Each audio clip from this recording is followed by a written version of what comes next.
根据卫生福利部的统计，脑血管疾病是国人10大死因排名第4。脑中风的疾病有分血管栓塞加主动脉剥离，其中主动脉剥离佮分深主动脉加降主动脉。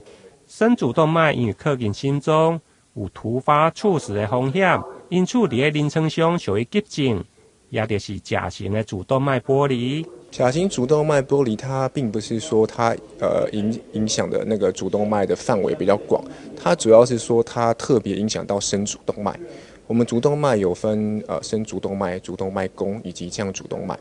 那如果说你影响到深主动脉的话，它虽然说它的范围可能并不是非常广，但是因为深主动脉离心脏非常的近，那就可能会影响到心脏的功能，那影响到血行动力学。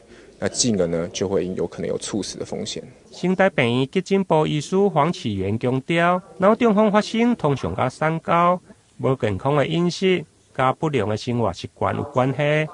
其中主动脉剥离上重要的危险因子就是高血压，因此有高血压的患者应该严格来控制。另外，有结缔组织的疾病，嘛是主动脉剥离的危险族群，民众要提高警觉。台南新闻林根采访报道。